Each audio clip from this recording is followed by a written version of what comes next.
All righty. I think we are live. This is Tim Lee, the Executive Director of the Texas Retired Teachers Association. And I'm very excited to say that we are officially back. It is 2026, and we have had an amazing 2025. We went through our regular legislative session. Of course, we were dealing with all of the implementation of the repeal of the WEP and the GPO. And we then took a bit of a break during the fall as I started traveling around the state. And I want to say that if you are not part of one of our local chapters, I would strongly encourage you to think about joining whatever is the chapter that is closest to you, because that is an excellent way for you to get involved.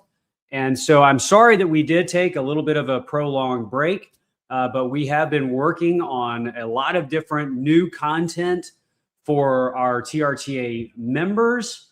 And as I said, I am just absolutely thrilled to be back. And I see that folks are checking into the stream. So, hey, Roy, why don't you come on stage and we'll say hi to you too. So everybody, you remember this is Roy Varney. He is our producer. Roy, how you been? What's been going on? I'm doing well. I think the biggest thing that's going on for me is the growth of my daughter, Clementine. She's a year and a half old, just about.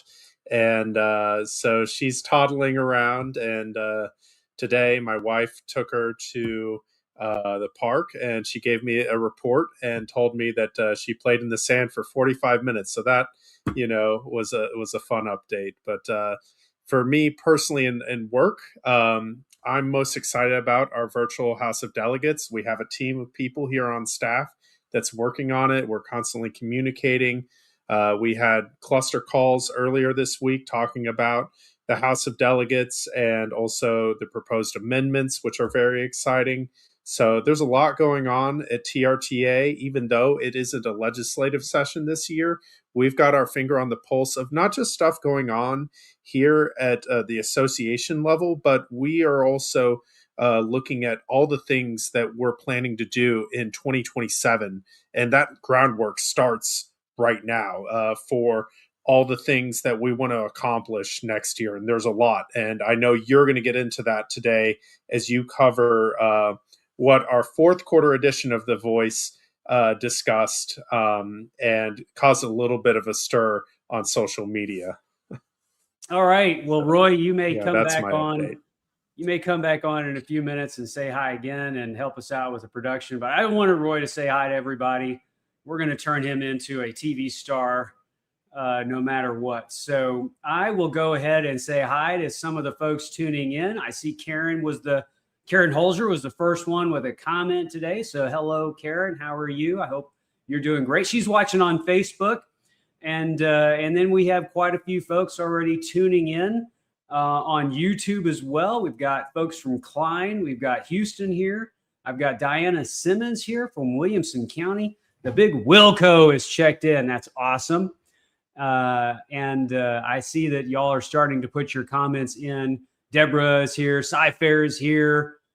Vicky Truitt, the Honorable Vicky Truitt has checked in. I know we are going to be in for a great show today. I'd love to have Vicky on sometime with us in the future. So, you know what? I am so happy to be doing this again. We have spent all week talking to our chapter presidents, getting ready for our first ever live House of Delegates that is going to be conducted simultaneously in every district. We're going to be broadcasting from Austin, March 25th. I'm telling you, if you are not part of a local chapter yet, please get involved with a local chapter near you. That's where all of the fun is. That's where everything happens. And I'm so glad that you are tuning in and being part of TRTA. So what else is happening? Well, a couple of big announcements. We are wanting to launch new content for all of you. As some of you know, we have been purposefully trying to create new content to engage more and more retired teachers and school employees and just people that are interested in our association. And we have launched something called TRTA and Me. These are stories about our members and the great things that they're doing. I spoke to a gentleman just this week who is a retired technology teacher, graphics and design educator, and now he is working with professional photographers out in the field, going to the national parks, training people how to set up their shot, how to edit them, how to do all the kinds of things that I have no idea what goes on with that sort of thing. But he is an amazing photographer, and I want to have him on our show in the near future. We're probably going to do a TRTA and Me story about him. We have Chalkboard Champions.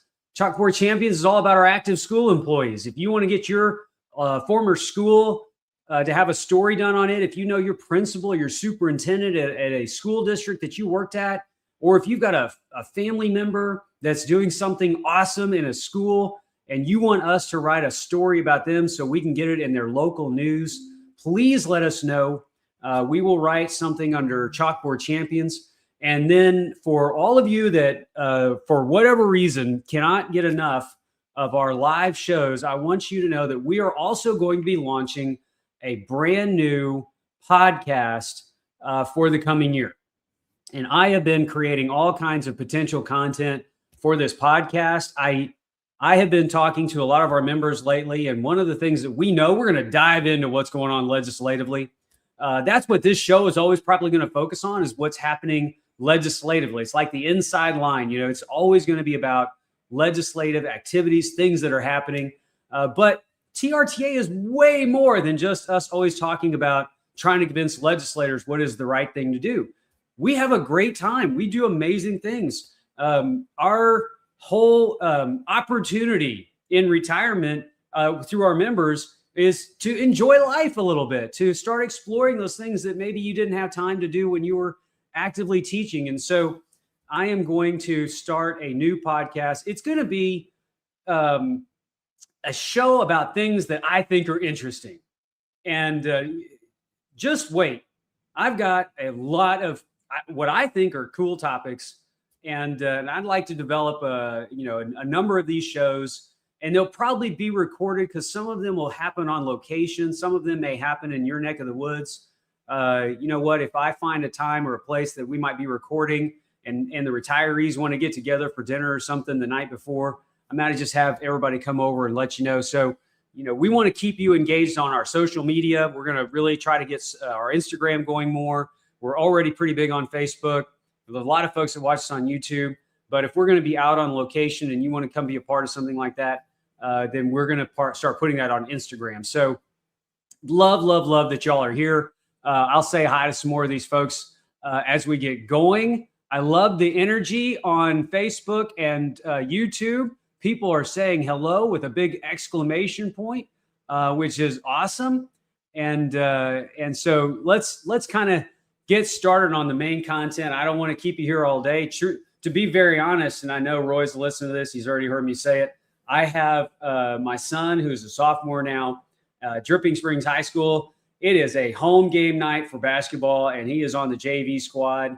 So we're going to get over there and take pictures and do a bunch of video and watch the kids play ball. It's going to be against Lake Travis, and I think that is going to be a really tough game for Dripping Springs tonight. But this is it's what it's all about, and he's my last kiddo that's still in school, so I'm just enjoying the ride. And my wife had knee replacement surgery over the winter break. So all of you that have gone through that process, you're heroes. That is a tough deal. So, all right, let's get going. What are we going to talk about today? Kind of an overview of what is going on. And I want to try to focus everybody's attention on what we knew was likely going to happen, or what we really didn't know was going to happen, and why it is not something for us to be afraid of, but it is something for us to accept as part of the challenge. It's the main reason that we as an association must continue to be strong and must be ready to do all of the great things that we have been doing. And this year, y'all, I actually have a glass of water for all of our videos because last year, tell you, there were times that I didn't think I was going to make it to the end. All right. I'm looking at, if you see me looking in this direction, it's because I am looking at the comments and I see people saying hello to each other who may not have seen each other for a long time. I love TRTA. I love it. This is the place that you come after you retire and you find your former colleagues and you find your friends, you make new friends. It's awesome. So good to be back. And we're going to have a good time today, even though we're going to talk about really important items. So let's go ahead and put on screen, Roy, the topic of today. What are we going to be talking about today? This is a screen grab. Roy, do you have the screen grab of our news bulletin? No, not that one. Not yet. Not the PowerPoint. There we go, Roy. Now you got it. Let's put that on screen for a second and let everybody kind of soak that in. You can take me off screen, Roy. I don't need to be on screen the entire time. Maybe. This is live, people. This is live. All right. I think I see what y'all are seeing. So this news article caught attention of a lot of folks. And I know it was picked up by some of our members that also go on to different social media web pages. One of the social media sites that I know this appeared was Texans for Public Education. That's a really important tool that our active and retired school employees will keep an eye on. There's a lot of information over there, but this article was placed on that social media page, and it started a lot of discussion about what is going on with our TRS. How could this have happened? What is the disaster, that has occurred here? And so we want to try to clarify some of the things that are going on and, where do we go from here? What do we need to do? So, Roy, let's come off of that one. And I've got the slide presentation as well, Roy. So why don't we just go ahead and go to the slides? And, I really appreciate the team that I have for helping me put together some really important facts and things that you need to know. So we're going to dive into kind of a snapshot of what is happening with TRS, what we know, what we knew was going to happen, and where do we go from here. So the first point that we really want to make sure that everybody understands is what is the big picture here. Roy, the first dot point, and I know you're probably clicking. Are you going to click those buttons? All right. So, we have an unfunded accrued actuarial liability has gone up by $4.2 billion. And our funding period increased from 28 years to 35. Actuarial soundness, according to our statutory purpose of enhancing benefits in 2027 legislature, requires a funding period that is below 31 years. And so legislative actions in House Bill 2, which related to salary increases for school employees, increased the funding period by 8 years. All right. I'm going to let that sit up there just for a second. But Roy, before we go on, I want to talk about this slide a little bit, and so that people understand kind of the big picture. All right, let's take that down and we'll come back to me. And y'all, please, if there is something that's coming up in this conversation that you just want to make sure is a question that gets asked, put it in the chat. And Roy is watching it. I've got other team members watching it.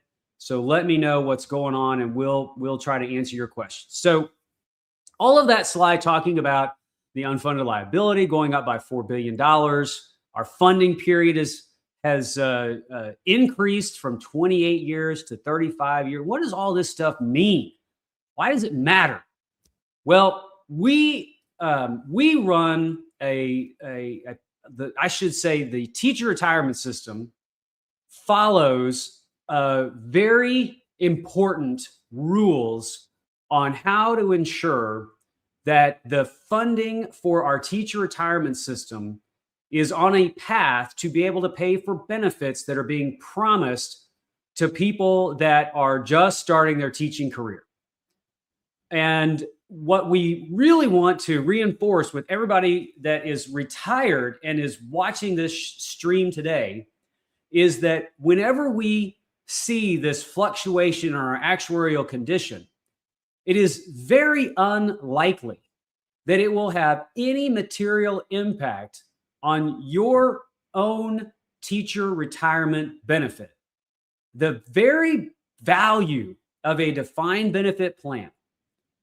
There are many values of a defined benefit plan, but one of those values is that the retirement system builds up its base of money, the corpus of that fund, in order to pay the promised benefits. And you today, if you're a retiree, the teacher retirement system was planning on paying for your promised benefits decades ago.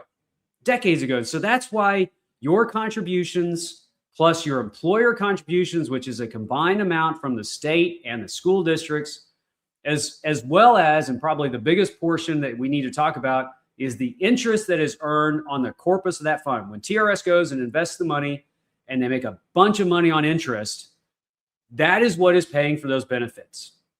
And when we talk about actuarial soundness, what we're saying is that there are a set of standards.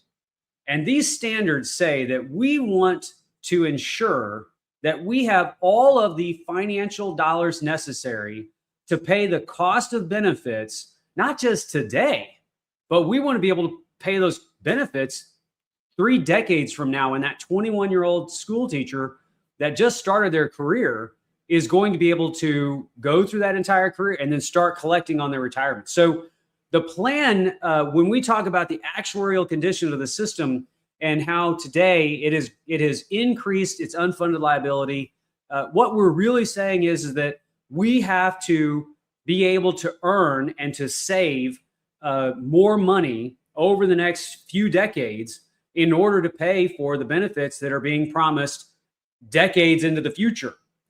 And I would love to have a teacher retirement system that is 100% funded. That would be great because it would allow us to do a lot more to help our existing retirees. And some people say, hey, look, the standard is you guys should be 100% funded all the time. But I have to always, ask the question to somebody about when you think about funding and what you're planning for is paying those benefit costs for that 21-year-old active teacher that just started their career. Are they going to retire tomorrow? No, they're not. They're not retiring tomorrow. So we have this time horizon that we believe is relevant to our savings threshold, our investment threshold, the risk that we want to have, the contributions that are being made, a whole bunch of other factors like inflation and longevity, all of these different factors that go into making a determination as to how much money do we believe we're going to need 30 years into the future to pay that 21-year-old or that brand new educator's retirement benefits when they go to retire down the road. So the first thing that I will say is that, yes, we saw the unfunded liability go up a little bit. Yes, we saw our total contribution or the total funding period go from 28 years, and it had been coming down. Legislative session after legislative session after legislative session, we were seeing that yearly look at our TRS showed that our funding period, how long will it take us as the teacher retirement system and all the contributors, how long will it take us before we are at that 100% fully funded threshold amount? And we got to 28, which is pretty good because you think, that 21-year-old active school employee that just started teaching, they're probably going to work, 25 to 35 years. So being at a 28 funding period and coming down, it's really telling us, hey, we were making the right decisions. We've got good, solid investments. We're on a path to ensure that we'll have the dollars that we need in the bank, in the trust fund, to pay the future costs of those benefits. The other side of that coin is that everyone who's been a part of TRTA knows that the legislature has another rule that says, now, we know retirees need more money. And in order for us to give them more money, we would like to give them a raise. And the raise has been provided a few different ways over the last 2 decades. Most recently, what we have done is we've seen a legislature put the money directly in the retirement system to pay for the cost of any sort of raise or cost of living adjustment, benefit enhancement, so that it didn't have an impact on the system. And I think that is the direction that the actuary wants to continue to go. I think that's the direction that retirees want to continue to go. I think that's the direction the legislature wants to continue to go. But the rule that was put in place that really becomes a little bit of a stumbling block is the one that says if you teach a retirement system are at a funding period that is 31 years or more. In other words, if you cannot pay down the amount that you owe to that future retiree within 31 years or less, then we don't believe, according to our rules and standards and procedures, that you are in a good financial position. And a lot of times we refer to that as being actuarially sound. And there's a lot of conversation about what is the definition of actuarial soundness. Statutorily, it's a little ambiguous to say that 31 years or less is actuarially sound. But what really does matter is that the legislature says if the system is not in a position to be able to pay off that future unfunded liability within 31 years, well, then we cannot give retirees a benefit enhancement, especially if that benefit enhancement cost is going to make the system even less financially sound, if it's going to increase our unfunded liability. A good example of this was 2023 when we passed Prop 9, the cost of doing the cost of living adjustment. What amount of dollars did we need in order for us to pay for that cost of living adjustment? It was around $3.5 billion. So if we knew at the time that the legislature was going to just put that cost directly onto the system, that $3.5 billion would have been a much more expensive number because we wouldn't have the money up front to invest and get the interest earnings on it to help pay for that cost. So if we just added it in unfunded liability and we didn't have a plan to pay for it, well, then that would create a new problem for the future solvency and the funding of that retirement system. So we got through 2023 with a benefit enhancement. We got to 2025. And one of the things that the legislators wanted to do is they wanted to give our active school employees a much deserved, much needed pay raise. And that's what we saw. We saw that play out in House Bill 2. And so we have higher salaries that are being paid to all school employees. And a number of those school employees are close to or at or soon to be close to retirement eligibility. And what the TRS actuary has essentially told the legislature is, it's great that you all have given this raise, but by doing so, you have also increased the liability to the retirement system.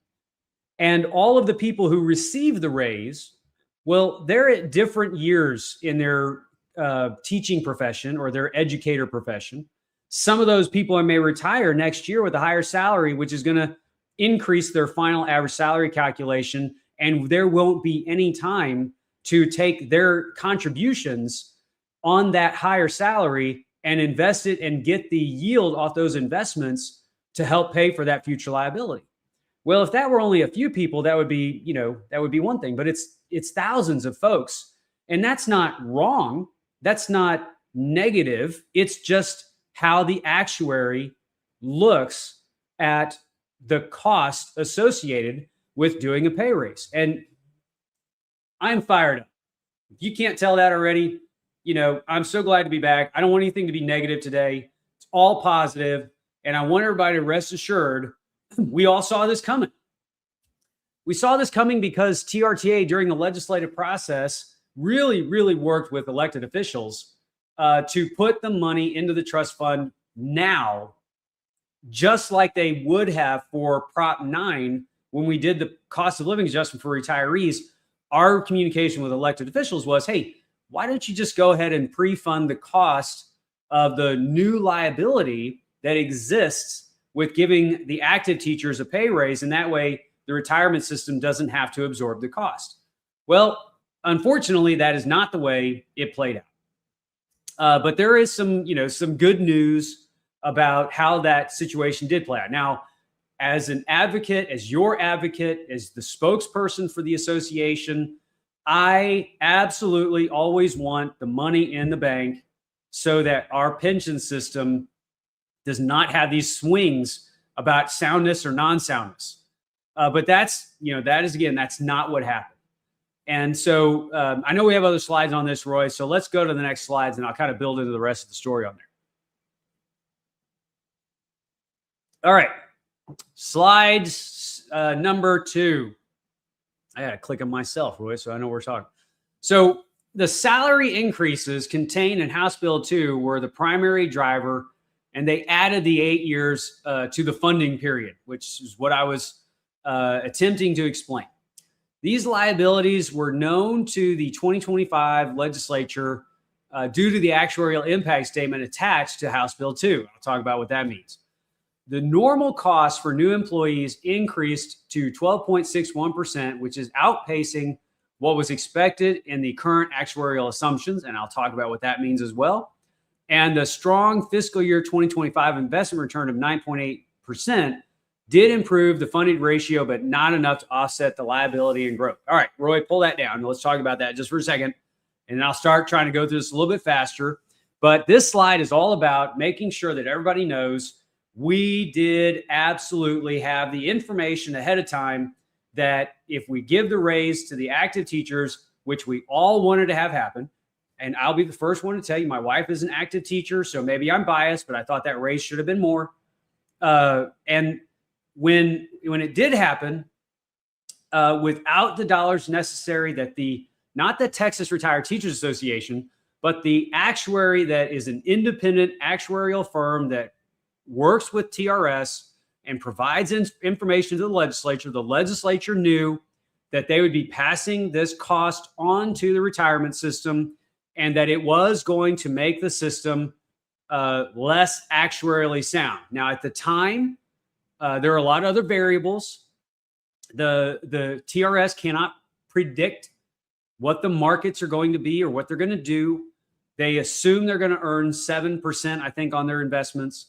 And they actually earned 9.8. So the investments did a little bit better, which is awesome because 9.8% on over a $200 billion trust fund is a lot of money.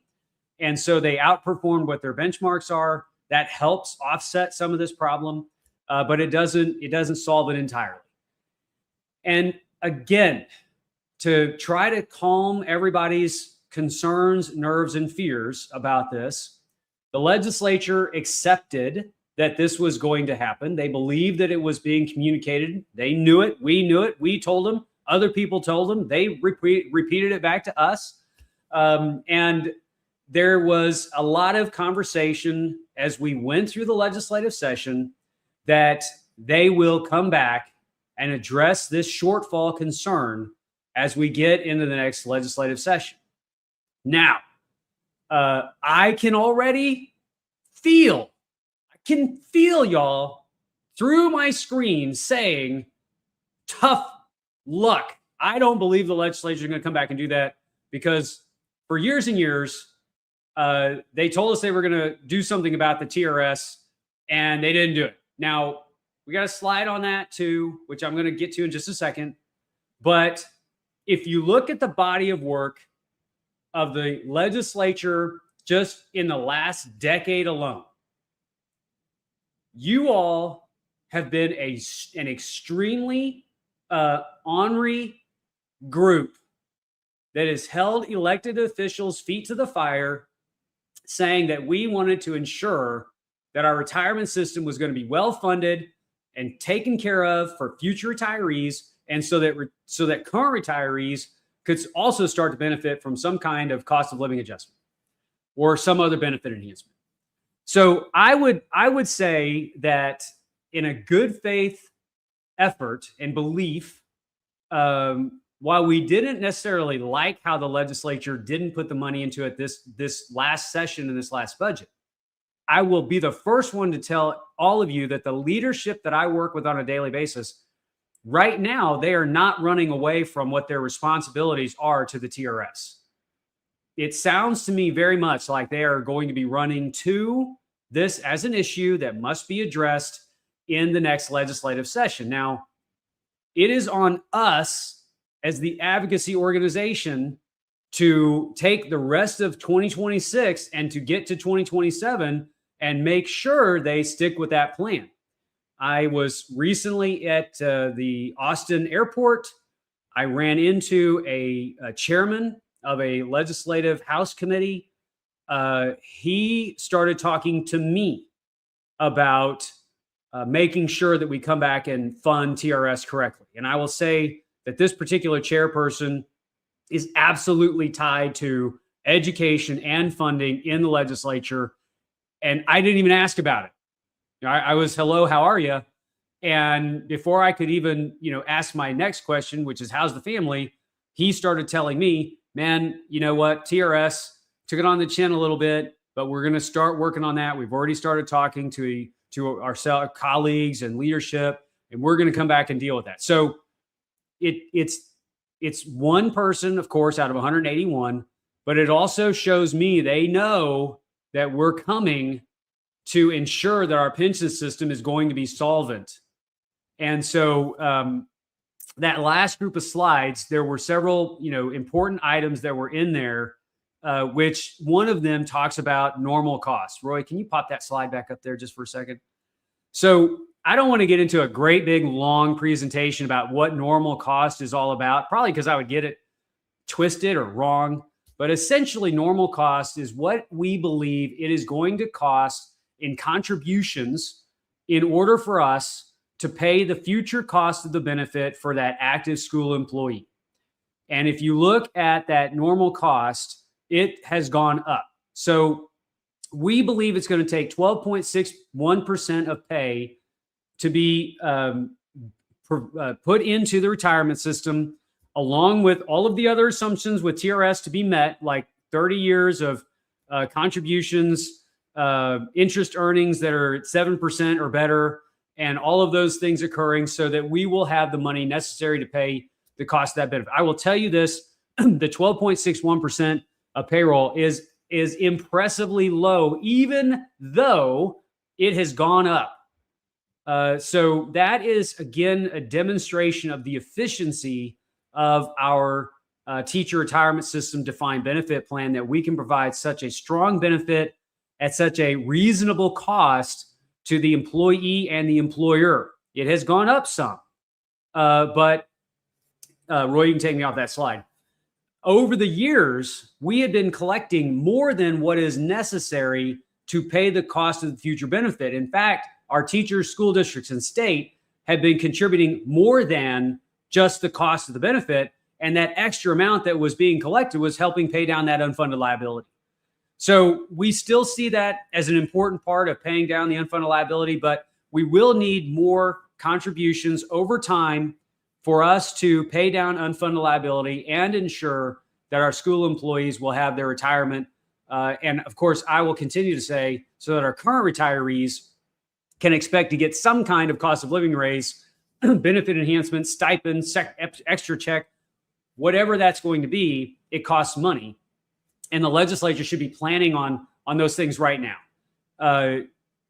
Just so you know, if you're talking to your elected official, if you run into them at the store and they're asking you for your vote, which is very likely to happen. I ran into one of my state representatives at the post office the other day, and she and I started talking about what's going on with retirees. And the first comment out of my mouth was, thank you so much. We've done a lot of good work together. 2023 was great. We repealed WEP and GPO in 2024, 2025.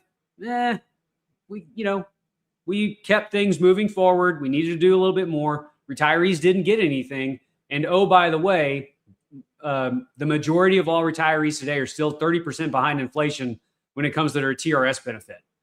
That one statement alone, I think, is important for elected officials to hear. And that is that we appreciate the good work. Let's keep it up. Let's work together. And oh, by the way, on average, TRS retirees are still 30% behind inflation. So that is a line that I would like for all of you to start working with, and we're going to start sharing it more, especially as we get into the final stretch here to the primary season, which is really important. All right, Roy, let's go to the next slide. Good news, everybody. I only have 53 slides. So I'm just kidding.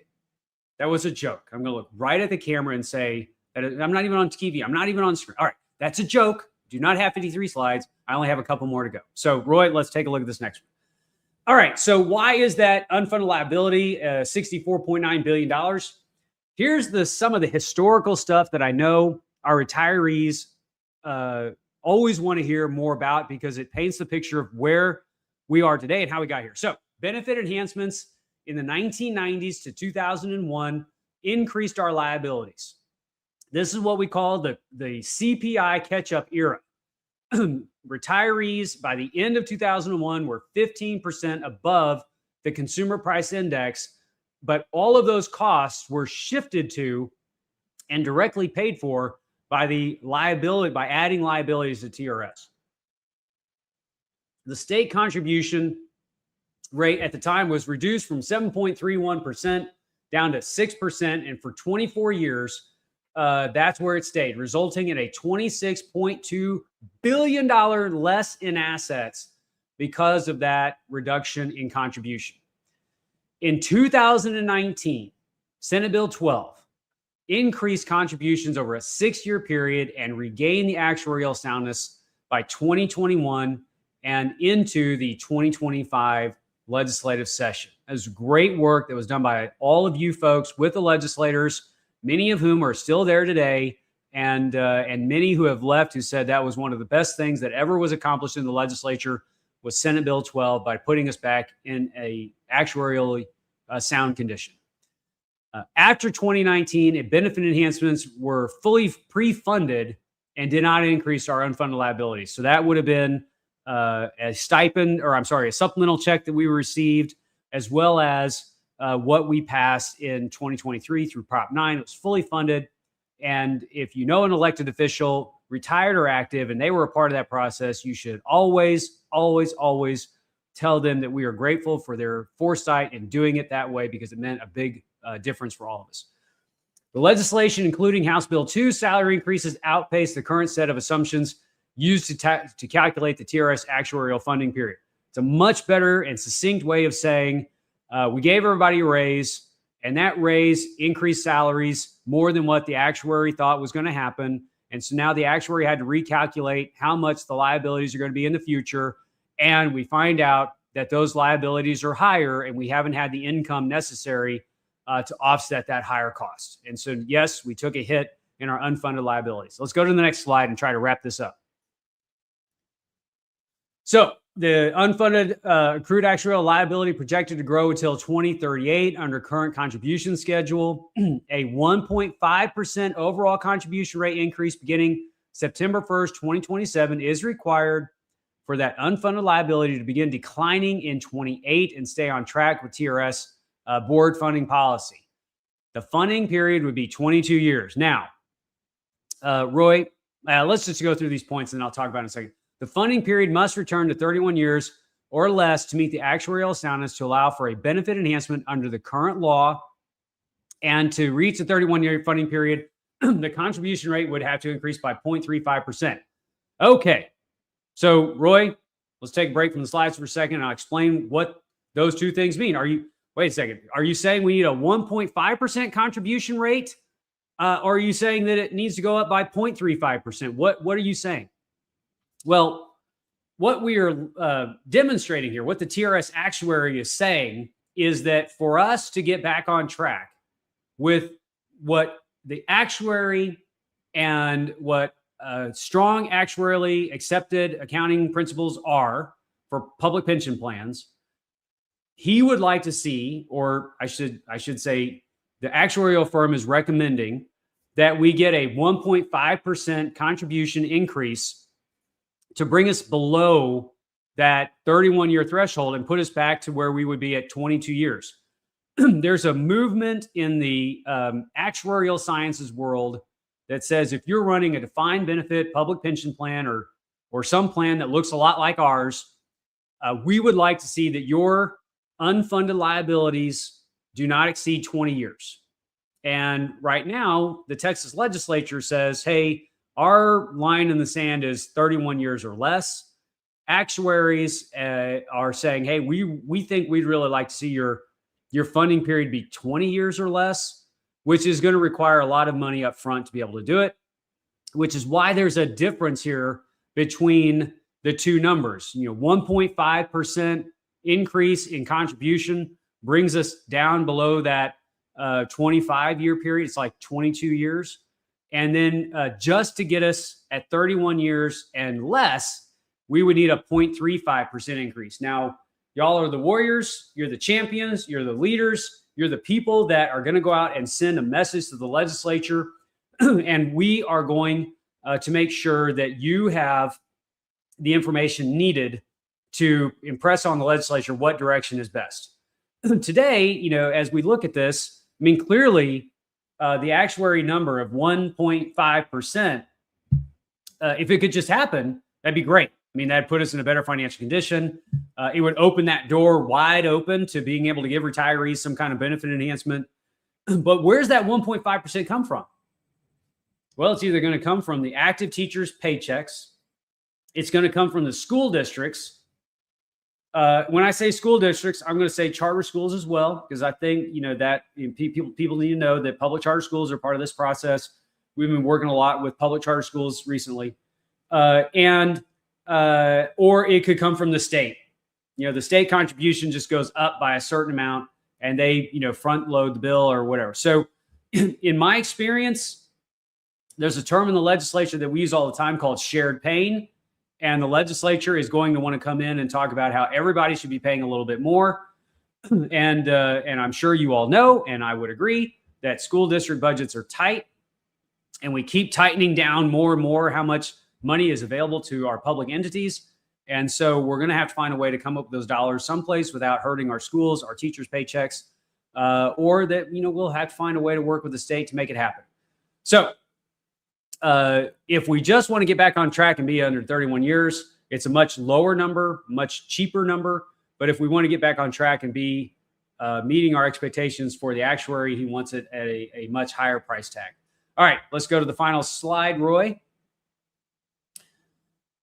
Next slide. Here we go. So how the legislature can provide a COLA in 2027. Number one, restore actuarial soundness through contribution increases, lump sum appropriations, or a combination of both. So this is the idea that the legislature just says, you know what? We have the money. We have an economic stabilization fund, AKA a rainy day fund. We increased the unfunded liability for the TRS. We didn't fix it when we created that problem. So what we're going to do is we're going to write a check. And if we put that money into the TRS trust fund, then we're back on target and nobody has to change their contributions. Or we're going to write a check for some, and we're going to tell the teachers and the school districts and the employees, you got to pay a little bit more, and we're going to put more in ourselves. So that was one of the first things we need to have happen, is to restore actuarial soundness to the system. Second thing is we want to fund benefit enhancements outside the trust fund to avoid increasing the unfunded liability. So this is the model we've used in 2019 and 2021, 2023. We want to help our retirees by providing adjustments that are paid for upfront and also provide long-term substantial relief. As I said earlier, you can tell your elected official, and I think that you absolutely should, or anybody running for office, that we are grateful for the increase in our pension amounts through the cost of living adjustment, the stipends, the 13th checks, and all that's been done. Let's keep that momentum going. And oh, by the way, I'm sure you wanted to know, but on average, TRS retirees today are still 30% behind inflation. And the third and final item that we're talking about is considering a tiered flat percentage, capped COLAs, or one-time supplemental payments. So we, Roy, you can come off that slide. As an association that's been doing this for a long time, we are experts in working with the legislature on the right ways to provide regular financial help to our TRS retirees. Every year, there are more and more retirees. Every year, inflation pressure continues to grow. And I have said it before, and I will continue to say it because it's not from me, but it's from elected officials after they passed Prop 9. After we all worked to pass Prop 9, the legislators themselves said we should not live in a state that goes 15, 18, 20 years where our retired public school employees are made to wait for some kind of cost of living adjustment. It is not built into our retirement benefit. The only group that can provide any sort of relief, financial relief to our retired school employees is the Texas legislature. And they're the ones that we need to work with to continue in a positive, functional, proactive way to get our pension system back to actuarial soundness, lowering that unfunded liability, and dealing with a problem that came out of something good. And I've thought a lot about this, and I don't know that the legislature would entirely agree with it, but in 140 days, sometimes they can only focus on so many things. They got the big item across the line first, which is a teacher pay raise that absolutely needed to happen. The session before that, they gave retirees a cost of living adjustment. The session after that, they gave active teachers a raise. And now they're coming back in 2027. And it is our job to work with them to get our system back to the actuarial condition that we believe it should be in. And at the same time, continue to provide some kind of financial relief to all school employees, retirees. And as you know, not everybody got something when Prop 9 passed. There were, I think, more than 150,000 more recent retirees that went to the polls and voted for Prop 9, believing that someday the legislature would come back and help them because they were a more recent retiree, and they were not included in the raises that were a part of Prop 9. A lot of people received a 2% raise, and I know that we all appreciated that. And at the same time, 2% does not go very far in today's inflation growth world. So that's the work that we have cut out for us. It's a long presentation. It's 47 minutes long. You all are troopers for sticking around. I'm going to look at a few of these questions and answers, but I really, really wanted people to know that we're not surprised by what happened. We knew this was going to be our major focus in the coming legislative session. We did work with the legislature to try to get it done before it did occur. I think the reason that this was sort of a big surprise to everybody is that TRS has to follow their time horizons, and their information that they had told people that we were actuarially sound all the way up and until after they finished their end of August 31st, 2025 fiscal year. So September 1st, the new state fiscal year, TRS has to compile all of that data. They do things in a way that takes into account the entire year. And you know, the one thing that we don't ever want TRS to do is just wing it. And so they followed their protocols. They did everything right. There's nothing there that says, "Oh my gosh, you know, is there malfeasance? Is there something bad that's happened? Is there, you know, are the investments terrible?" Or what? None of that's what's going on. It's just the information was a little behind where the legislative process was going. And so we knew that was coming. We didn't know the extent of it until after they finished their evaluation. We received the evaluation. We reported on that information. And you know, we don't want people to say, you know, terrible things are going to happen to my pension.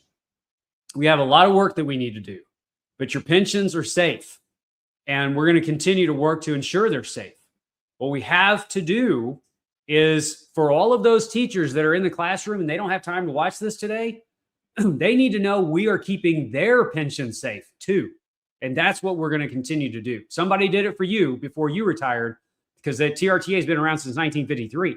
And that's been our core function, is protecting your retirement security for all school employee, retirees, and pre-retirees. So going into the next session, we have our job, clearly identified for us. Get the system back to an actuarial condition that is sound and that can support some kind of pay increase for our school employee retirees who frankly need more money to live in our expensive world today. So I think that covers it.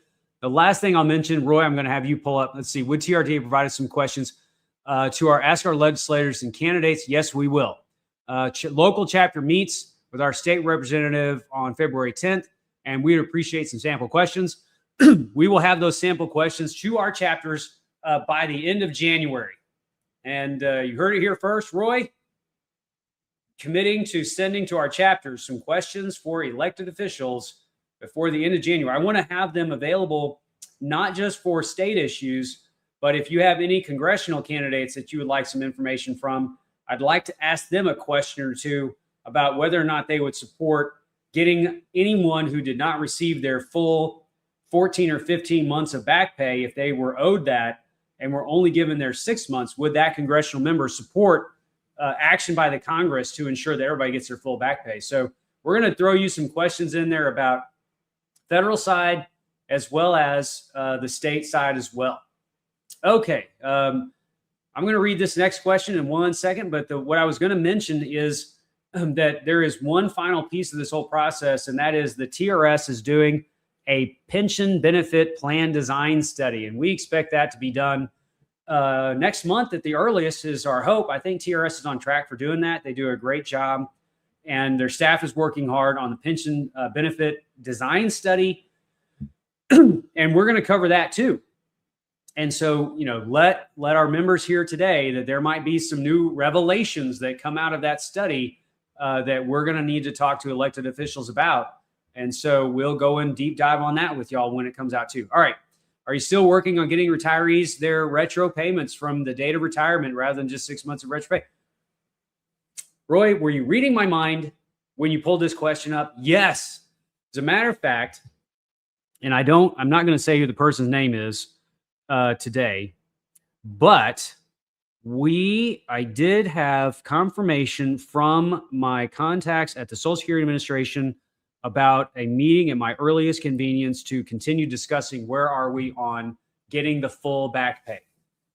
Many of you, I know, are in the position where you got your 6 months of money, but you could have and should have received a lot more than that. But Social Security said, no, we're only going to give you 6 months. We are working with a number of retirees directly right now, working with one this week who has a very strong case, very clear to see that this person was told not to apply for their benefits by the Social Security Administration. So she didn't fill out the paperwork when she was eligible. And if she had and been denied, then the Social Security Administration believes that that was the step that could have occurred that would have made this better. But she was told by the Social Security Administration back in 2021, don't apply. So she didn't. And because of that, she is now paying the price for only 6 months of retro pay instead of the 14 or 15 that she would have been eligible for. So Diana, I am not giving up on that issue, and neither is TRTA. Okay. Kay has a question. Do you know when we will receive refunds for Medicare insurance funds they took out when WEP was repealed? A lot of people have already received those. Some of that depends on when the quarterly payment was made, and the Social Security Administration and the Medicare Center for Medicare and Medicaid Services have to coordinate a little bit. And if they owe you a rebate, a lot of times it shows up the quarter after as opposed to right away. But if you would like to work with us at TRTA to see if we can help figure out why yours is not being handled, then you can contact us. What is the email that we're using for information like? Is that info@trta.org? I can see on the screen. Yes, info@trta.org. Info@trta.org. Is that right, Roy? Yes. Shake your head. Yes. Yeah. All right. So, Kay, if you want to email us your phone number, number that we can contact you during the day, I'll have one of my team members or I will reach out to you and see what we need to do to help you get that reimbursement back on track. And if you're in the same situation as Kay, then feel free to also email me your contact information. We'll reach out to you and see if we can help you on that. All right, Roy, any other questions that you think needed to come out? All right, I'm seeing a no from Roy. There's a lot of good comments here. I'm going to read all of these as this comes to an end. Let me say that I will let you know through the inside line when we'll do our next show. Not sure that we have the legislative content to do something every week because we're not in a legislative session. But we're going to commit to doing these at least every other week. Roy tells me that the best way to ensure that your audience stays with you is to do this regular basis all the time so that everybody knows when it's coming. So even if we just do the news, political news, maybe we'll show up here together so that we can continue to build our audience. I love you guys. I'm so glad you're a part of it. Welcome to 2026. We have got a ton of work to do this year. And if nothing else, let's just go out and find one more member each. And if we can get one more member each, all of a sudden TRTA's membership will be close to 200,000 people.